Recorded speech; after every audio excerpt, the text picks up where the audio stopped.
sejam bem-vindos ao meu canal. No vídeo de hoje eu vou trazer pra vocês mais um caso para o quadro Por Trás da Fita Amarela. Se você gosta desse tipo de conteúdo, não se esqueça de se inscrever, deixar o seu like e me seguir lá no Instagram.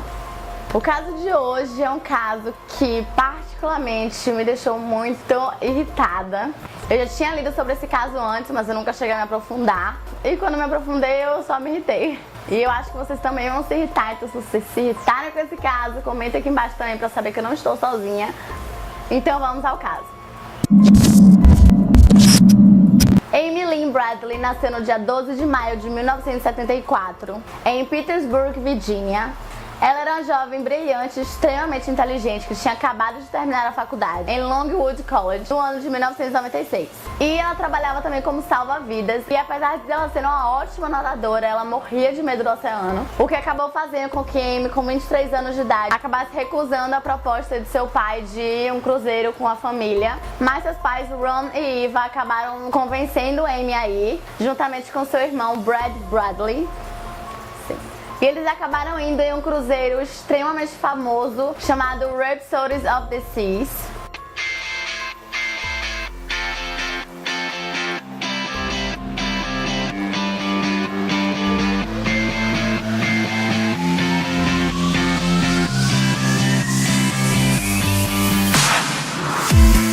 Porém, toda a sua relutância do começo acabou mudando e ela acabou se divertindo muito nesse cruzeiro.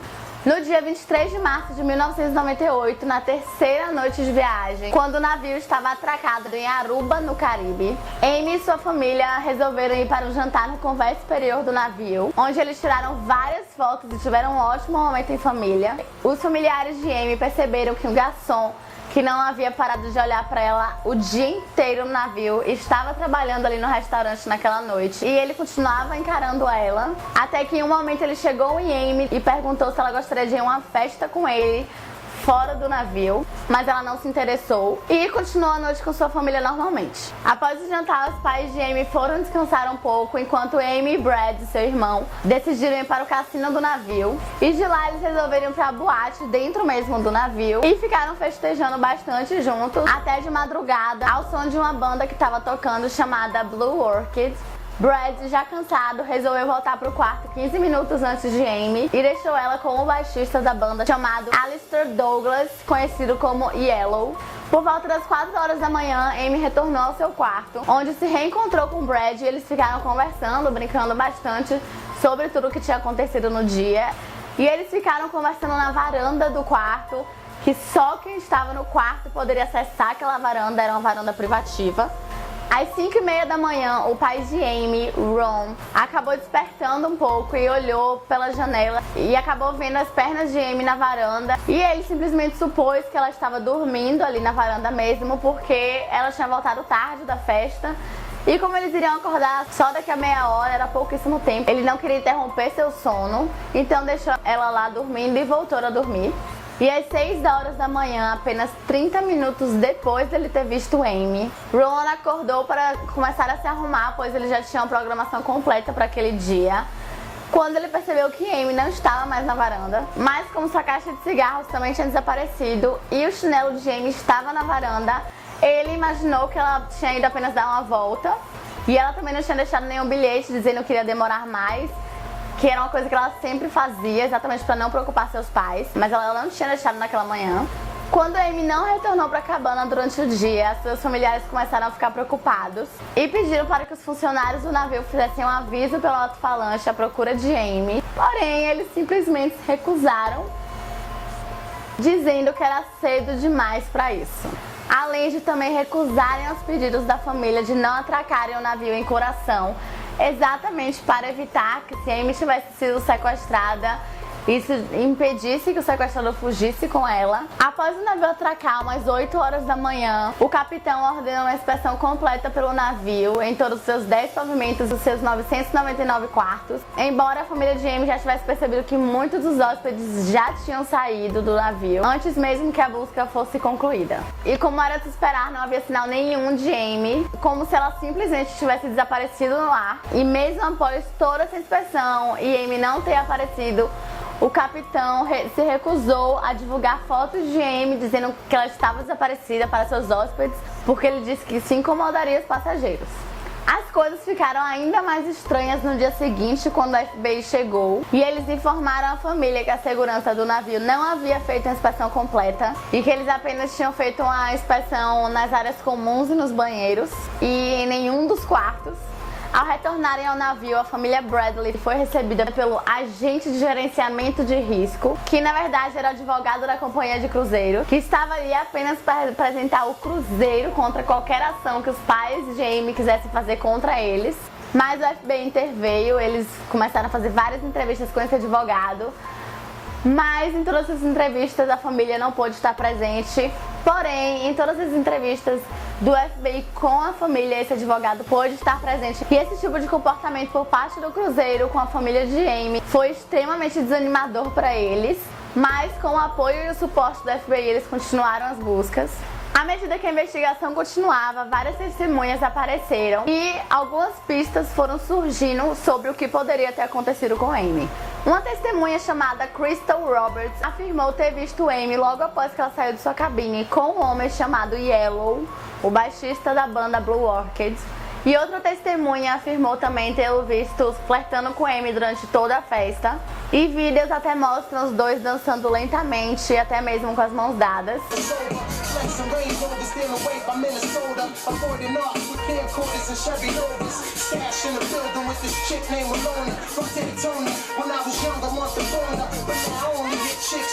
Foi afirmado também que logo nas primeiras horas do dia, Amy foi vista saindo com Yellow em outra parte do navio. Porém, Yellow voltou sozinho. E o próprio Brad, irmão de Amy, afirmou que Yellow na manhã seguinte, dizendo que sentia muito por sua irmã.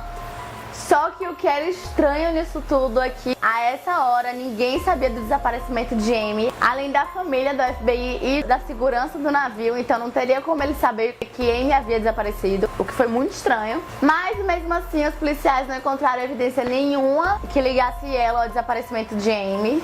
E ele não foi nem considerado um suspeito nessa investigação. Haviam também outros pequenos detalhes muito estranhos que acabaram vindo à tona.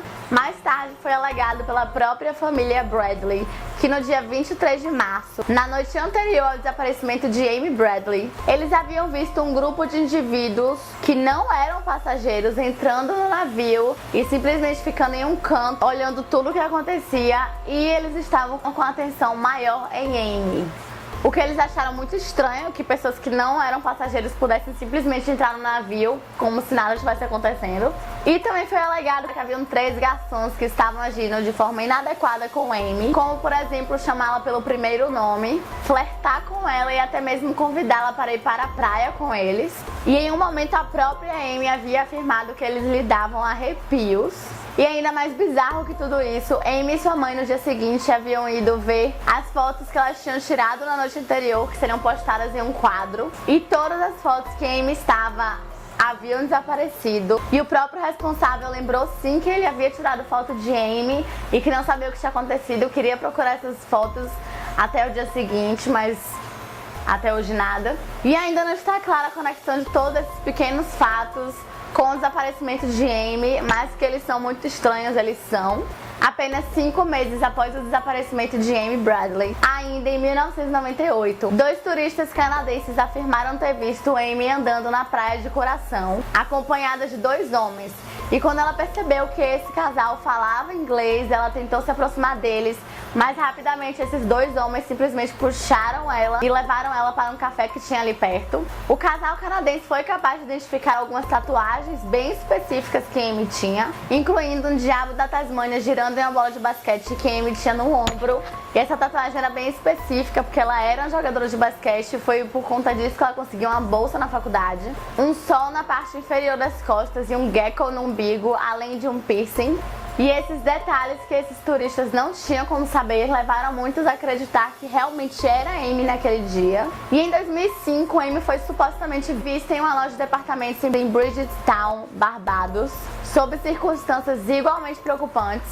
Nessa ocasião, a testemunha Judy Maurer relatou que estava em uma das cabines do banheiro quando ouviu dois homens entrando no banheiro feminino e ameaçaram a moça que estava ali dentro, gritando que um acordo estava chegando, que não era para estragar tudo. Depois de alguns minutos, quando os homens já haviam saído do banheiro, Judy resolveu sair de sua cabine e viu uma mulher debruçada sobre a pia, desesperada. E essa mulher aparentava ter uns 30 anos de idade. E ela havia dito para Judy que seu nome era Amy Bradley e que ela era da Virgínia. Momentos depois, antes que Judy pudesse fazer qualquer coisa, os homens voltaram ao banheiro e arrastaram Amy de lá. Assustada com toda a situação, Judy Maurer acabou indo para uma delegacia e relatou tudo o que ela tinha visto. E ela conseguiu dar várias informações sobre como eles pareciam. E assim foi feito um retrato falado desses dois homens, porém eles nunca foram encontrados. E essa seria a última vez que alguém havia visto Amy Bradley. Porém, ainda em 2005, surgiram evidências mais esquisitas ainda, porém fotos online em um site de prostituição, de uma mulher que se parece muito com Amy, tanto que até seus próprios pais relataram que essa mulher era sim sua filha, o que acabou sugerindo que Amy havia sido vendida como escrava sexual. E um relato feito em 1999 acabou reforçando essa hipótese, em que o marinheiro alegou ter visto Amy em um bordel em Curaçao e que ela havia se apresentado como Amy Bradley. Pouco tempo depois, ela o implorou para que ele o ajudasse, porém dois homens acabaram surgindo nesse momento e levaram Amy para o andar de cima. E envergonhado e com medo de se meter em encrenca, esse marinheiro não falou nada pra polícia na época. E nesse momento ele não sabia que havia uma Amy Bradley desaparecida exatamente naquela região. Até que meses depois, após ele descobrir sobre o desaparecimento de Amy, ele relatou isso para a polícia. Mas quando eles foram no bordel, esse bordel havia sido queimado em um incêndio totalmente misterioso. E infelizmente essas são as únicas informações do paradeiro de Amy Bradley durante todos esses anos. E então agora vamos para as teorias. A primeira teoria é baseada em relatos das pessoas que afirmaram ter visto Amy naquela noite. E elas acreditam que Amy foi sequestrada no Rhapsody of the Seas e provavelmente foi drogada para que assim não fizesse barulho nenhum e nem tentasse fugir. E consequentemente eles atiraram do navio no dia 23 de março de 1998. Na segunda teoria, algumas pessoas acreditam que Amy possa ter fugido ou até mesmo se suicidado pulando da grade do navio, mas isso não faz sentido nenhum, levando em conta que ela era uma jovem extremamente feliz, bem ajustada e louca pela família. Ela também havia acabado de adotar um bulldog que ela iria pegá-la assim que voltasse da viagem, e ela também havia acabado de conseguir um novo emprego que ela começaria assim que ela voltasse para sua cidade, então não fazia sentido nenhum ela se matar, sendo que ela já tinha tudo isso programado. E além de tudo isso, Amy levou 15 rolos de filme para fotografar tudo de sua viagem, para mostrar para seus amigos quando voltasse. E haviam também inúmeros cartões postais que ela havia enviado para todos os seus amigos, dizendo que não esperava a hora de voltar, para contar tudo para eles, que ela havia se divertido muito nessa viagem. E mesmo com tudo isso, o FBI continuou com essa investigação para ter certeza dos antecedentes de Amy, incluindo muitas entrevistas com seus familiares, amigos, até mesmo professores da escola, e acabou resultando na certeza de que Amy não era uma fugitiva e muito menos que ela planejava se suicidar.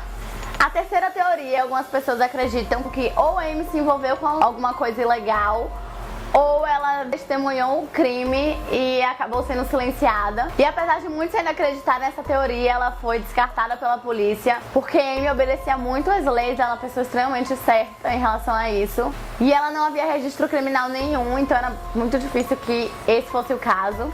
E ela não poderia ter presenciado nada criminoso acontecendo, porque ela passou praticamente todo o tempo no cruzeiro com seus pais. O único momento que ela não estava com seus pais ou com seu irmão foi naquela noite em específico. Nessa teoria, a própria empresa de cruzeiros Royal Caribbean International declarou oficialmente que Amy Lynn Bradley havia simplesmente caído acidentalmente da varanda por estar bêbada, mas não há evidências nenhuma disso, e até as condições no mar naquele dia estavam muito calmas e o navio estava atracado muito perto da terra, então como Amy era uma salva-vidas e ela sabia nadar, ela facilmente conseguiria chegar. E as grades dos navios de cruzeiro, eles são feitos especialmente para que esse tipo de acidente não aconteça, mesmo as pessoas estando intoxicadas ou não, então essa teoria é bem provável de ter acontecido. E a quinta e a última teoria, que aqui eu acredito e a maioria das pessoas acreditam também, é que existem acordos dentro das indústrias de cruzeiro com traficantes, em que eles apontam possíveis candidatos para o tráfico humano, dando informações sobre o alvo em potencial e até mesmo deixando pessoas entrarem no navio, o que faz lembrar o fato dos familiares de Amy terem visto um grupo de pessoas que não eram passageiras entrando no navio e focando nela. E também explicaria o fato dela ter saído com Yellow e Yellow ter voltado sozinho. E apesar da intensa investigação da polícia e da publicidade pesada na mídia, incluindo os programas como Dr. Phil, America's Most Wanted e Vanish, além de numerosos artigos, notícias e até mesmo recompensas de $250 mil oferecida por qualquer informação que levasse ao paradeiro de Amy, e outra recompensa de $50 mil por informações que identificassem sua localização. E mesmo com tudo isso, o caso até hoje ele continua sem solução. Infelizmente, embora seja um dos casos mais conhecidos pela mídia, o caso de Amy Lynn Bradley apenas entre uma lista gigantesca de desaparecimentos de pessoas em cruzeiros do Caribe. E essas histórias são tão desconcertantes e misteriosas quanto de Amy Lynn Bradley, e todas permanecem sem solução. Se vocês querem que eu traga mais desses casos de desaparecimento em cruzeiros do Caribe, comentem aqui embaixo que eu posso pesquisar melhor sobre isso e trazer um vídeo específico só sobre isso.